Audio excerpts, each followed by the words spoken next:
আজি আমি কৰিম লকছ কাট অফ মিটিং। প্ৰথমতে আমি মিটিঙৰ যাব যাব সিং ডাটা কৰি ল'ম। ইয়াৰ আগৰ SSG কাট অফতো কৈছিলোঁ যে আমি যিদিনা কাট অফ কৰিম তাৰ 12টা মিটিং আগত যদি 12টা মিটিংলৈকে যদি SSG ৰেজিষ্ট্ৰেশ্যন হৈছিলে তেতিয়ালৈকে আমি ৰেগুলাৰ কৰিম, 12টাৰ বেছি হ'লে আমি কাট অফ কৰিম। তো এইটো যিহেতু এইটো ৰেজিষ্টাৰ হোৱা বহুত দিন হৈ গ'ল, তো আমি কাট অফৰ পৰা ষ্টাৰ্ট কৰিম। Cut off meeting, cut off date হ'ব আমাৰ 31 মাৰ্চ 2026 আৰু টোটেল মিটিং দিছোঁ 108। সাবমিট।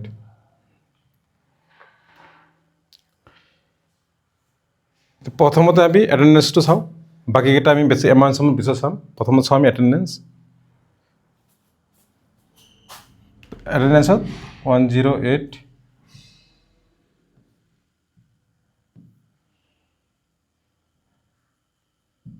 100। ঠিক আছে, আমাৰ গোটেইখিনি আমি এটেণ্ডেন্সটো ভৰাই দিলোঁ। এতিয়া আমি কৰি দিম সাবমিট। এটেণ্ডেন্স হৈ গ'ল। এতিয়া আমাৰ ইয়াত দুটা অপশ্যন আছে, মেম্বাৰ ট্ৰানজেকশ্যন আৰু ভিঅ' ট্ৰানজেকশ্যন। ইয়াতো ছেমেই হ'ব, আমি SSG যেনেকৈ ভৰাইছিলোঁ ইয়াতো দুটা অপশ্যন আছে। এইটো হ'ল মেম্বাৰ ট্ৰানজেকশ্যন, মানে আমাৰ মেম্বাৰ মানে ভিঅ'ৰ হৈ যদি ইয়াত যেতিয়া আমি ভিঅ' কাট অফ কৰিম, ভিঅ' কাট অফ মানে মেম্বাৰ ট্ৰানজেকশ্যন মানে SSG ট্ৰানজেকশ্যন, ভিঅ' হ'লে আমাৰ মেম্বাৰ হ'ব SSG টু ভিঅ' বা ভিঅ' টু SSG যিমান ট্ৰানজেকশ্যন হয় আমি গোটেইখিনি ইয়াত ভৰাম। আৰু য'ত আমাৰ আছে ভিঅ' ট্ৰানজেকশ্যন, ইয়াত হ'ব ভিঅ' ট্ৰানজেকশ্যন ভিঅ' টু CLF CLF টু ভিঅ', এই দুটাৰ ভিতৰত যিমান ট্ৰানজেকশ্যন বা ভিঅ'ৰ নিজৰ ট্ৰানজেকশ্যন যি ট্ৰানজেকশ্যন আমি ইয়াত ভৰাম। সেইকাৰণে প্ৰথমতে আপোনালোকে চাব যে মেম্বাৰ ট্ৰানজেকশ্যনত আমি কি ভৰাব লাগিব আৰু ভিঅ' ট্ৰানজেকশ্যনত আমি কি ভৰাব লাগিব। ঠিক আছে, তো প্ৰথমতে আমি চাওঁ মেম্বাৰ ট্ৰানজেকশ্যন। ঠিক আছে, মেম্বাৰ ট্ৰানজেকশ্যন লগত আমি এটা চাই লওঁ। ইয়াত এটা আনমেটচ এমাউণ্ট ওলাই আছে 496900। প্ৰথমতে আমি এই এমাউণ্টটো চাই লওঁ যে কি এমাউণ্ট হয়। ঠিক আছে, সেইটো চাবৰ কাৰণে আমি যাব লাগিব ভিঅ' ট্ৰানজেকশ্যন। ভিঅ' ট্ৰানজেকশ্যনৰ ভিঅ' ফাণ্ড ৰিচিভ, মনত ৰাখিব এই আনমেটচ এমাউণ্টটো আমাৰ ভিঅ' ফাণ্ড ৰিচিভত থাকে। ভিঅ' ফাণ্ড ৰিচিভত যাম, যোৱাৰ পিছত আমি ইয়াত চাওঁ যে SLMৰ পৰা ষ্টাৰ্টআপ ফাণ্ড আহিছে 25,000। ঠিক আছে, ষ্টাৰ্টআপ ফাণ্ড হ'ল ভিঅ' ষ্টাৰ্টআপ। ভিঅ'খন চলাবৰ কাৰণে আমাক ওৱান টাইম গ্ৰাণ্ট এটা দিছে 25,000। 2 নম্বৰটো কি আছে, ভালনাৰেবিলিটি ৰিডাকশ্যন ফাণ্ড মানে VRF। VRFটো আমাৰ VRFৰ টকাটো আমাক কি কৰি দিয়ে, VRFৰ টকাটো দিয়ে আমাৰ ইমাৰ্জেঞ্চিৰ কাৰণে।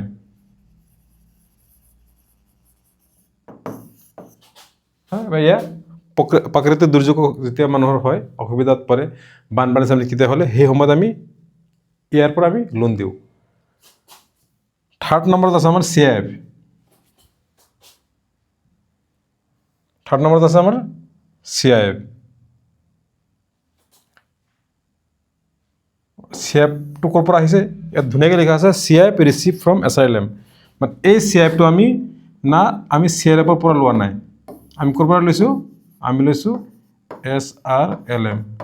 এই CIFটো যেতিয়া সোমাইছে 3 লাখ টকা, এই 3 লাখ টকা সময়তে আমাৰ CLF নাছিলে বা আমাৰ CLFত এই ভিঅ' নাছিলে। সেইটো কাৰণে ষ্টেটৰ পৰা কি কৰিছে, ডাইৰেক্ট টকাটো কাক দি দিছে, SLMৰ পৰা ভিঅ'ক দি দিছে। এই টকাটো আমাৰ এই কাট অফ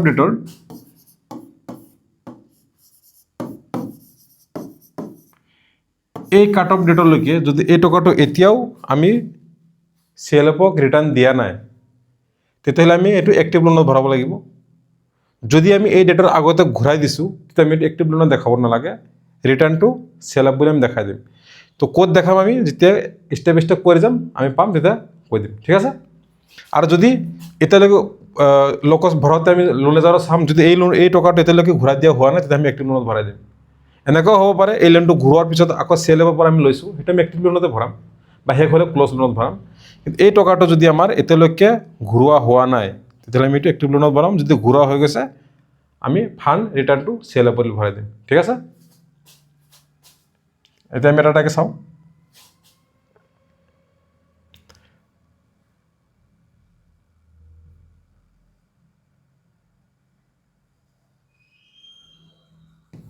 প্ৰথমতে আমি চাম মেম্বাৰ ট্ৰানজেকশ্যন। Member saving.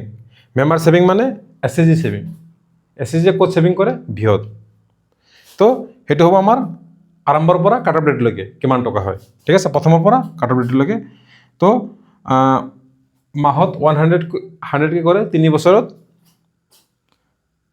3600 3600 কেইটামানত ভৰাই মই ছেভ কৰি দিলোঁ। ঠিক আছে, টোটেল 21,600। এতিয়া কোনোবাই যদি বাই চান্স ছেভিং নকৰে আমি 0 ভৰাই থৈ দিম। ছেভিং নকৰিলে আমি 0 কৰিম, আৰু ছেভিং যদি কৰে যিমান ছেভিং কৰিছে প্ৰথমৰ পৰা এতিয়ালৈকে আমি সেই এমাউণ্টটো দিম। ঠিক আছে, কৈ দিলোঁ ছেভ। প্ৰথম আমাৰ মেম্বাৰ ছেভিংটো হৈ গ'ল। ছেকেণ্ড আছে আমাৰ close loan, VO' to SHG। মানে ইয়াত কি কৈছে যে আমাৰ SHGৰ পৰা ভিঅ'ৰ ক্ল'জ লোন কেইটা আছে। ঠিক আছে, এইটো ভিঅ' ৰেজিষ্ট্ৰেশ্যন হৈছিলে 2015 চনত। সেইটো সময়ত 10টা SHG আছিলে। ঠিক আছে, সেইটো সময়ত কি হৈছিলে, এই যি 10টা SHG আছিলে বা 15টা বা 20টা যিমান SHG আছিলে গোটেইকেইটা SHG কি কৰিছিলে, লোন দিছিলে। ভিঅ'য়ে SHG লোন দিছিলে। তো লোন দিয়াৰ পিছত সিহঁতে ৰিপেমেণ্ট কৰিছে। তো তেনেকুৱা যদি এটা গোটে এই ভিঅ'ৰ পৰা এটা গোটে যদি একবাৰ, দুইবাৰ, তিনিবাৰ, চাৰিবাৰ, 5বাৰ লোন লৈছিলে, 5বাৰ লোন লৈ 5বাৰ লোন কি কৰিলে, ঘূৰাই দিলে, তেতিয়াহ'লে এই পাৰ্টিকুলাৰ এটা SHG কিমানটা লোন হ'ল? 5টা লোন হ'ল। 5টা লোনত টকা টোটেল টকা আমি হিচাপ কৰিম 3 লাখ টকা। তো ইয়াত যেতিয়া ভৰাম ইয়াত ক্ল'জ লোন দি পেলাই তাত আমি যি SHG লৈছিলে SHG নাম দি পেলাই আমি এমাউণ্টটো ভৰাই দিম। ঠিক আছে, ক্ল'জ লোনটো সেইটো আমি জাষ্ট ভৰাব লাগে, ইয়াত টকাৰ একো ইফেক্ট নপৰে। ঠিক আছে, এতিয়া আমি চাম active loan. Same to same active লোনটো আমি চাম active loan VO' to SHG। এই এক্টিভ লোন যেতিয়া শেষ হৈ যায় আমি ক্ল'জ লোনত ভৰাব লাগে। ঠিক আছে, আৰু যি লোনে হওক, ওন ফাণ্ডৰ পৰা হ'ব পাৰে, CIP হ'ব পাৰে, VRF হ'ব পাৰে, এভৰিথিং যি লোনে হওক গোটেইকেইটা লোন আমি একেলগে প্লাছ কৰি ভৰাই দিম। ঠিক আছে, এক্টিভ লোন। এক্টিভ লোনত যদি এক্টিভ লোন আছে, যদি এই ইয়াত যি টকা আমি চাইছিলোঁ 3 লাখ টকা, এই 3 লাখ টকাৰ পৰা যদি লোন কোনোবা যদি লৈছে এতিয়াও চলাই আছে আমি এক্টিভ লোনত ভৰাম। বা আৰু যদি এই VRF টকাৰ পৰা যদি লোন লৈ আছে আমি সেইটো ভৰাম বেলেগকৈ। তো দুটামান ভৰাই মই দেখাই দিছোঁ। ঠিক আছে, প্ৰথমত দিম SHG নাম, fund source CIF, loan given to 50,000, ৰিপেড কিমান টকা এতিয়ালৈকে ঘূৰাই দিছে, ধৰিছোঁ এতিয়ালৈকে 5,000 দিছে, নতুনকৈ লোন লৈছে, মানে কাট অফৰ ডেটত লৈছে। কাট অফৰ ডেটত 1 মাহ বা 2 মাহ আগত লৈছিলে। 45,000 আউটষ্টেণ্ডিং আছে, অভাৰ ডিউ নাই, ইণ্টাৰেষ্ট ৰেট SHG পৰা ভিঅ' কিমান টকা, 9%। ঠিক আছে, লোন ডিছবাৰ্চমেণ্ট ডেট, লোন ডিছবাৰ্চমেণ্ট কেতিয়া হৈছিলে, জানুৱাৰীৰ 1 তাৰিখে লৈছিলে। ঠিক আছে, ৰিমেইনিং পিৰিয়ড আৰু কিমান দিন দিবলগীয়া আছে, 20 মান্থ আৰু দিবলগীয়া আছে। তেতিয়াহ'লে 2250 ইনষ্টলমেণ্ট আহিব। ঠিক আছে, আমি কৈ দিম ছেভ। এটা লোন হৈ গ'ল। এইটোক আমি কি কৰিব পাৰোঁ, ডাউনলোড কৰি আমি শ্বেয়াৰো কৰিব পাৰোঁ। ঠিক আছে, ডাউনলোড কৰি আমি কি কৰিব পাৰোঁ, শ্বেয়াৰো কৰিব পাৰোঁ। হৈ গ'ল এটা। ভাৰতীয় SHG আমি এড কৰিলোঁ। এটা second loan, Chandana SHG, fund source CIF, loan amount same 50,000, principal repaid 10,000 দিছে, ৰিমেইনিংটো ওলাই আহিব 40,000, অভাৰ ডিউ নাই, ইণ্টাৰেষ্ট ৰেট ছেম 9 টকা। আমি SSG ভিঅ'ৰ কিমান টকা হয়? 9 টকা হয়। ইয়াত ডেট ভৰাম, এইটো ধৰিম আমি নৱেম্বৰ মাহত লৈছিলে 12 তাৰিখত। ৰিমেইনিং পিৰিয়ড আৰু কিমান দিন বাকী আছে? 25 মাহ ধৰি দিছোঁ। 1600 টকাকৈ ইনষ্টলমেণ্ট আহিব মন্থলি। ছেভ। তো এইটো ভৰালোঁ আমি CIF। CIFৰ বাহিৰে ছেম SSG বেলেগ লোন থাকিব পাৰে, তো আমি বেলেগ বেলেগ লোন হ'লে আমি বেলেগ বেলেগকৈ ভৰাব লাগিব। CIFৰ লোন দুটা হ'লে আমি দুটাকে বেলেগ বেলেগকৈ ভৰাব লাগিব। ঠিক আছে, এইটো ধ্যান ৰাখিব আপোনালোকে। একটিভ লোন আছে, আকৌ ছেম ভাৰতীয় SSG। চ'ৰ্চ এবাৰ ভৰাম VRF।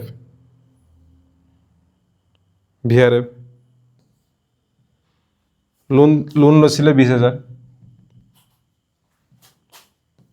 Principal ৰিপেড 5,000 ঘূৰাইছে।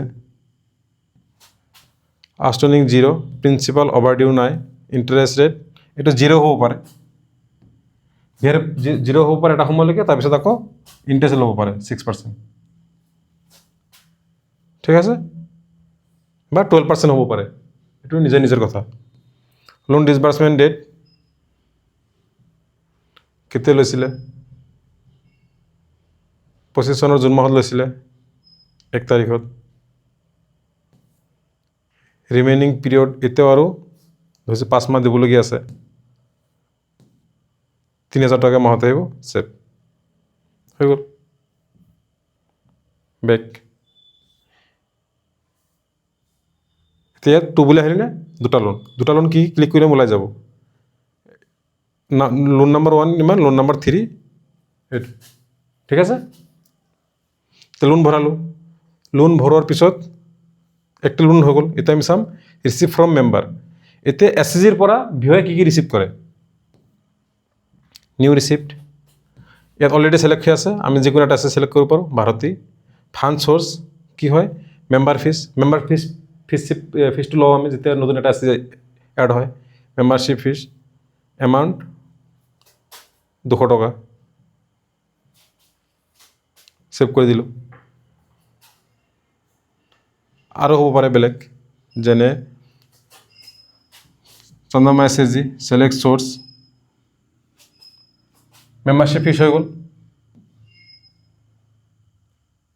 CIF receive from SILM through SSG।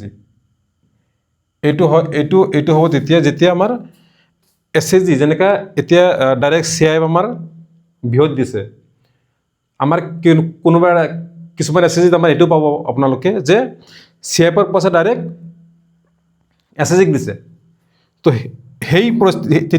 সেইটো যেতিয়া হ'ব, SSG যেতিয়া ভিঅ'ক টকাটো ঘূৰাই দিব, তেতিয়া আমি CIF ৰিচিভ ফ্ৰম SILM ভৰাই পেলাই ইয়াত আমি 50,000 লিখি দিম, যিমান আমাৰ লোন ঘূৰাই শেষ হৈছে। ঠিক আছে, যেনিবা আমি ধৰি লৈছোঁ যে চন্দনা SSGত ষ্টেটৰ পৰা 50,000 টকা CIF সোমাইছিলে। তাহাঁতে আমাৰ 31 মাৰ্চৰ যিটো ডেট হয়, সেই ডেটৰ আগতে কি কৰিলে? 50,000 টকাটো আমাক ঘূৰাই দিলে। তো আমি ইয়াত ছেভ কৰি দিম। ঠিক আছে, তো এইটো ভৰাৰ লগে লগে আমাৰ ইয়াত কি হ'ব? টকাটো বাঢ়ি যাব। 50,000 টকাটো আমাৰ কি হ'ল? এইটো CIF receive from SILM through SSG। মানে SILMে প্ৰথমত চন্দনা SSGক CIFৰ পইচা দিছিলে, তাহাঁতে কি কৰিলে? কাট অফৰ আগতে ভিঅ'ক টকাটো ঘূৰাই দিলে। ভিঅ'য়ে কি কৰিব? CILMক টকাটো ঘূৰাই দিব। ঠিক আছে, বুজি পাইছে? এতিয়া এই কেছ হ'লে ইয়াত ভৰাই দিব। আৰু চাওঁ আৰু কি আছে। বেলেগ এটা SSG চাওঁ। এডমিশ্যন ফিজ হ'ব পাৰে, মেম্বাৰশ্বিপ ফিজ কণ্ট্ৰিবিউট হ'ব পাৰে, পেনাল্টিজ এণ্ড ফাইন হ'ব পাৰে 100 টকা। ফাইন ভৰালোঁ। আৰু বেলেগ কিবা হ'ব পাৰে।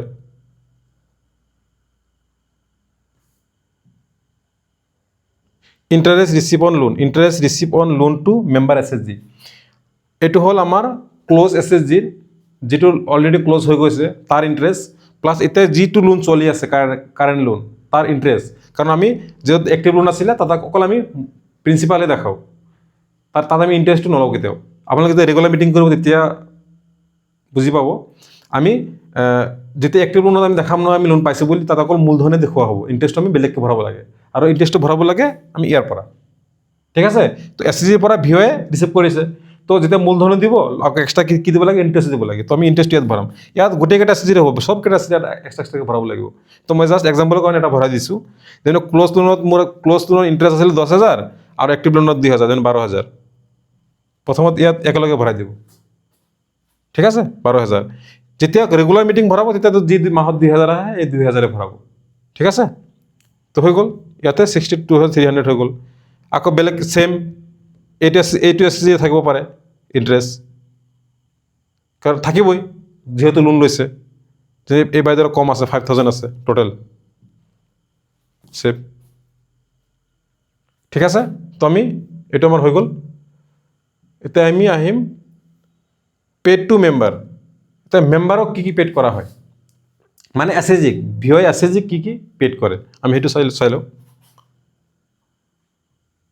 ভাৰতীয় এছএছজি অট'মেটিক চিলেক্ট হৈছে fund source interest paid to saving যিটো আমাৰ ছেভিং কৰিছে এইটো ৰিটাৰ্ণ দিছে নেকি ইণ্টাৰেষ্ট পেড টু ডেপ'জিট ইয়াত গোটেইকেইটা পইণ্ট দিয়া আছে কি ঘূৰাই দিব পাৰে গ্ৰেণ্ড ডনেশ্যন দিব পাৰে ষ্টাৰ্টআপ ফাণ্ড দিব পাৰে ৰিভলভিং ফাণ্ড ঘূৰাই দিব পাৰে তো যি আছে মানে আমাৰ ভিঅ'ৰ পৰা এছএছজি লৈ তো আপোনালোকৰ যদি ইয়াৰ কোনোবা এটা পইণ্ট আছে আপোনালোকে ইয়াত ভৰাব পাৰে ঠিক আছে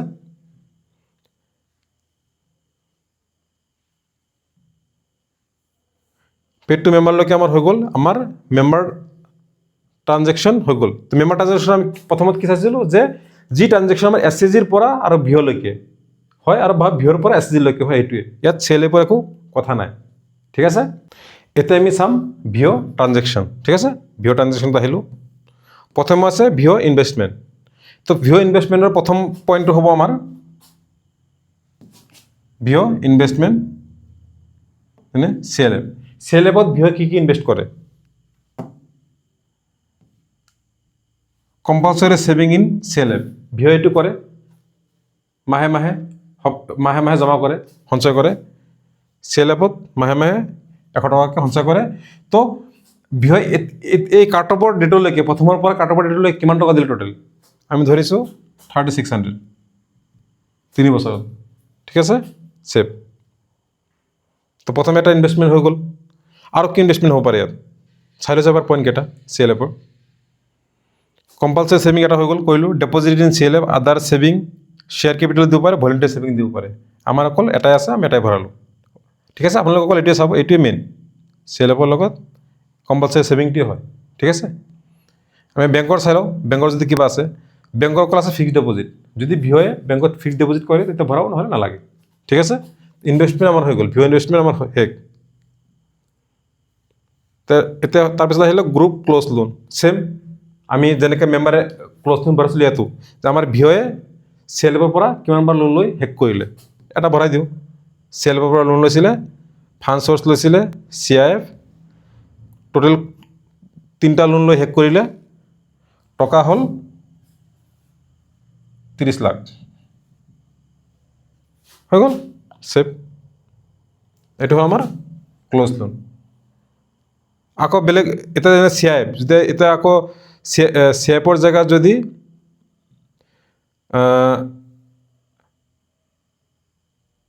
কমিউনিটি এণ্টাৰপ্ৰাইজ ফাণ্ড লয় CEF সেইটো আমি ভৰাব পাৰোঁ CIFটো এক্সট্ৰাকৈ ভৰাব লাগিব খালি ঠিক আছে যিমান ক্ল'জ লোন বেলেগ হেডিঙত হয় আমি বেলেগকৈ ভৰাই যাম হৈ গ'ল নেক্সট আমাৰ গ্ৰুপ এক্টিভ লোন এতিয়া এই টকাখিনি যে আছে এই টকাখিনি যেতিয়া আমাৰ ভিঅ'য়ে এছএছজিক লোন দিলে ভিঅ' টকাটো ক'ত পালে প্ৰথমতে আমি ইয়াত চালোঁ যে আমাৰ SLMৰ পৰা পালে বা ভিঅ'য়ে CLFৰ পৰাতো লোন লয় সেই লোনখিনি এক্টিভ লোনখিনি আমি ইয়াত দেখাব লাগিব যেতিয়া আমাৰ এছএছজিৰ পৰা যেতিয়া ভিঅ' জমা দিয়ে ভিঅ' গৈ আকৌ CLFত জমা দিয়ে নহয় তো সেইটো কাৰ লোন হয় ভিঅ'ৰ এক্টিভ লোন হ'ল তো আমি ইয়াত সেইখিনি ইয়াত ভৰাব লাগিব তো active loan fund source CLF automatic CLFৰ নাম আহি গ'ল ইয়াত লোন নাম্বাৰ ধৰিছোঁ 5 নম্বৰ লোন এইটো fund source CIF disbursement date September মাহত দিছোঁ 23 তাৰিখত লৈছে loan amount 10 lakhs mode of receipt bank PNB ইয়াত চেক নাম্বাৰ সুধিছে চেক নাম্বাৰ আমি দি দিম 6টা নাম্বাৰ আপোনালোকৰ এইটো লোন লেজাৰ থাকিব, তাৰ পৰা বঢ়াই দিব। ইণ্টাৰেষ্ট ৰেট 6%, কাৰণ ভিঅ'য়ে চিএলএফৰ পৰা কিমান পাৰ্চেণ্টত লয়? 6%ত লয়। অৰিজিনেল লোন পিৰিয়ড একচুৱেলি কিমান দিনীয়া লোন আছিলে এইটো? তো 60 মান্থৰ আছিলে। এতিয়া আৰু কিমান দিন আছে? মই ধৰি লৈছোঁ 40 মাহ আছে। প্ৰিন্সিপাল কিমান ঘূৰাইছে? 3,50,000 ঘুমাইছে। 3,50,000টো ৰিটাৰ্ণ কৰি দিছে। আউটষ্টেণ্ডিং আছে 6,50,000। প্ৰিন্সিপাল অভাৰ ডিউ নাই। ইনষ্টলমেণ্ট 16,250 টকাকৈ আহিব মন্থলি। কৰি দিলোঁ ছেভ। এতিয়া আহিলে সেইটো ডাউনলোড কৰি ৰাখিব পাৰে, পিছত ইনষ্টলমেণ্ট চাই পে'মেণ্ট কৰিব পাৰে। ঠিক আছে। যদি ভিঅ'য়ে এটাতকৈ বেছি লোন লয়, আমি দুবাৰ ভৰাম। আকৌ যদি এবাৰ লৈছিলে চিএলএফ, লোন এমাউণ্ট আকৌ ইয়াত ভৰাম। বেলেগ বেলেগ হ'ব পাৰে। ঠিক আছে। ফাণ্ড চ'ৰ্চো বেলেগ হ'ব পাৰে। লোন নাম্বাৰ 6 ফাণ্ড চ'ৰ্চ, এতিয়া CEF হ'ব পাৰে। তো CEF যদি লৈছে আমি সেইটো ভৰাম, বা CEF যদি আমাৰ 2-3 বাৰ লৈছে আমি 2-3 বাৰে ভৰাম। ঠিক আছে। গ্ৰুপ এক্টিভ লোন হৈ গ'ল। এতিয়া ভিঅ' ফাণ্ড ৰিচিভ।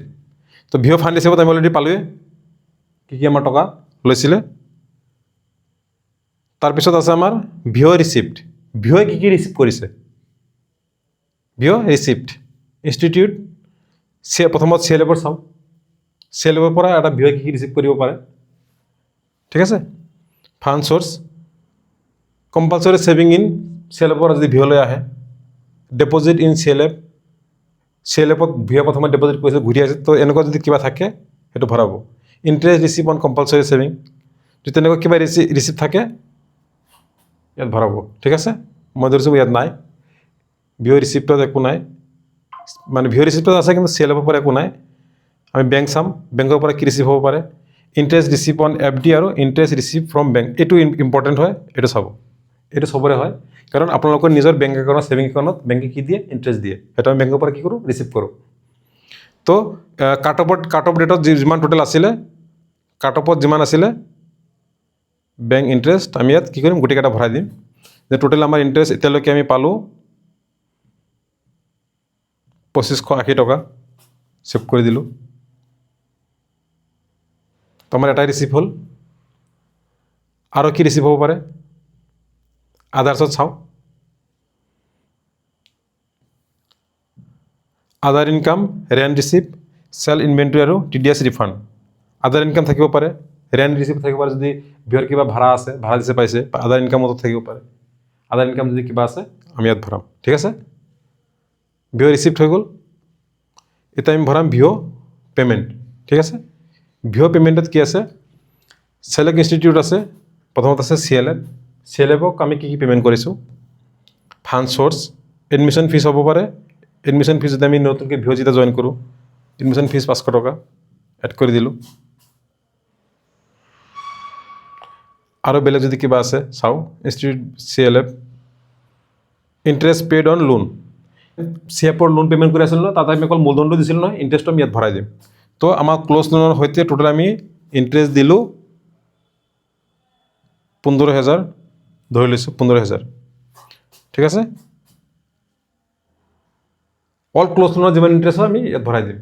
আমাৰ লগত মোটামুটি হিচাপ থাকে, আমি ইয়াত ভৰাই দিছোঁ। ঠিক আছে। এতিয়া চাওঁ বেংকটো আহিব। Bank charges, interest paid on loan.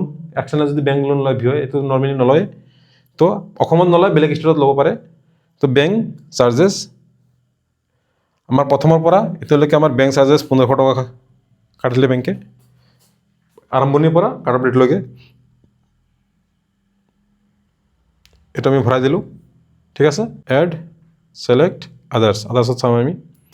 আদাৰ্ছত আমাৰ বহুত পে'মেণ্ট আছে। এডমিন এণ্ড আদাৰ মিটিং কষ্ট, আমাৰ যিটো সাপ্তাহিক মিটিং হয়, আমাৰ মিটিঙৰ খৰচ হৈছিলে। কাট অফ একদম প্ৰথমৰ পৰা এতিয়ালৈকে 10,000।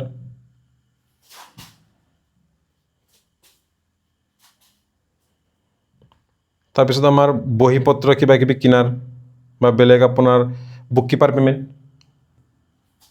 পে'মেণ্ট টোটেল 10,000 কৰা হ'ল, সেইটো হ'ব পাৰে। আৰু কি হ'ব পাৰে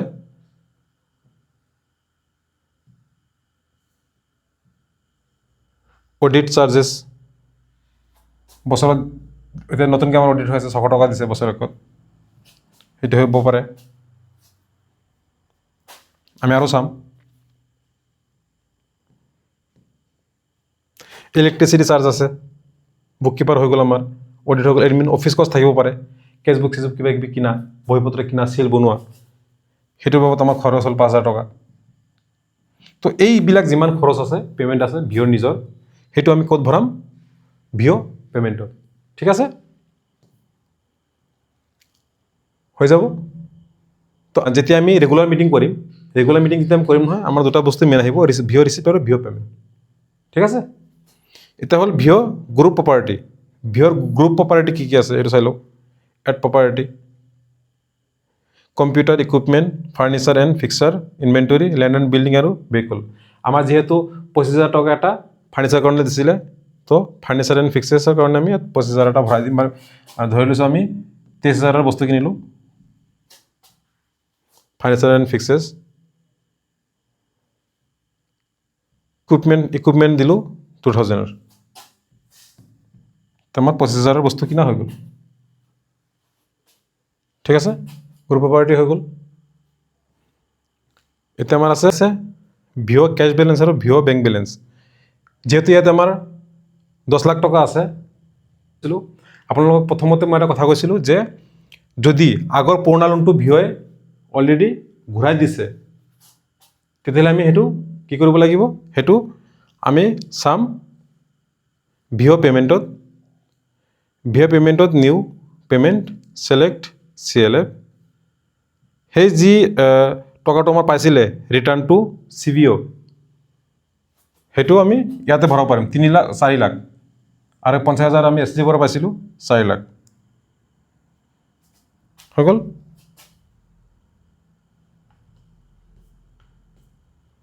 আমি ঘূৰাই দিলোঁ কাৰণ পুৰণা সেই SRMৰ পৰা যিটো টকা পাইছিলে ভিঅ'য়ে মনত ৰাখিব এইটো SRMৰ পৰা যিটো ভিঅ'য়ে পাইছিলে ভিঅ'য়ে কাট অফ ডেটৰ আগতে লোনটো ঘূৰাই শেষ কৰিলে তো তেনেকুৱা যদি থাকে তেতিয়াহ'লে আমি ভিঅ' পেমেণ্টত আহি এড নিউ কৰিম CLF ছিলেক্ট কৰিম আৰু ইয়াত return to CIF to CBO সেইটো আমি কৰি দিম সেইটো ডাইৰেক্ট ইয়াৰ পৰা মাইনাছ হৈ যাব তাৰপিছত এতিয়া 6 লাখ হোৱাৰ কাৰণ আছে কাৰণ আমি অথনি 10 লাখ টকা লোন লৈছিলোঁ তো সেই টকাটো আমি ধৰি লৈছোঁ কাট অফৰ সময়ত আমি লোনত দিয়া নাই সেই টকাটো আমাৰ বেংকতে আছে তেতিয়া আমি কি কৰিম প্ৰথমতে আমি কেছ এমাউণ্ট দেখাই দিম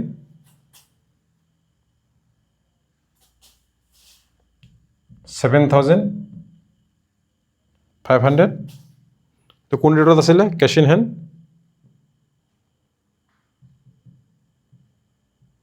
মাৰ্চৰ 31 মাৰ্চত হাতত ইমান আছিলে আৰু আমাৰ বেংকত আছিলে 660030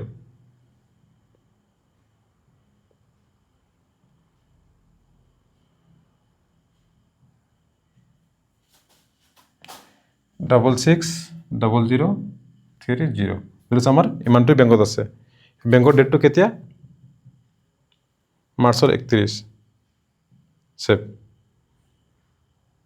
হৈ গ'ল আমাৰ 0 এতিয়া আমি কৰিব পাৰিম ক্ল'জ এণ্ড আপলোড মিটিং চাওক ইয়াততো মই নিজে এজুম কৰি এমাউণ্ট এটা লৈছোঁ সেইটো কাৰণে বেংক বেলেঞ্চটো ইয়াৰ আনমেচ এমাউণ্টৰ লগত মই মিলাই দিছোঁ কিন্তু আপোনালোকে যেতিয়া ভিঅ'ৰ কৰিব নহয় যেতিয়া আপোনালোকে ভিঅ'ৰ একচুৱেলি গৈ কৰিব সেইটো সময়ত আপোনালোকৰ এইটো প্ৰব্লেমটো নহয় ঠিক আছে তেতিয়া কি হ'ব বস্তুটো ধুনীয়াকৈ মিলি যাব কাৰণ সঁচাকৈ যিটো টকা ভিঅ'য়ে CLFৰ পৰা যিটো একচুৱেল টকা লৈছে সেইটোৱে হ'ব আৰু SHGয়ে ভিঅ'ৰ পৰা যিমান একচুৱেল টকা লৈছে সেই ওলাব আৰু আমাৰ খৰচটো একচুৱেল ওলাব যেতিয়া আপোনালোকে বহিৰ পৰা কৰিব তেতিয়া ধুনীয়াকৈ মিলি যাব ইয়াতে মই এটা এজুম কৰি এটা এমাউণ্ট লৈছোঁ আৰু আপোনালোকক গোটেইকেইটা পইণ্ট দেখাইছোঁ আৰু আমাৰ এতিয়া কাটঅফত ভিঅ' কাটঅফত কেনেকৈ ভৰাব লাগিব সেইটো আপোনালোকক বুজাই দিলোঁ ঠিক আছে তো আপোনালোকে আশা কৰিছোঁ মই বুজি পাইছে কিবা যদি বুজি নাপায় কমেণ্ট কৰিব সৰু সৰু পইণ্টটো কিবা বুজি নাপালে কমেণ্ট কৰিব মই সৰু সৰুকৈ ভিডিঅ' লৈ আহিম ঠিক আছে ধন্যবাদ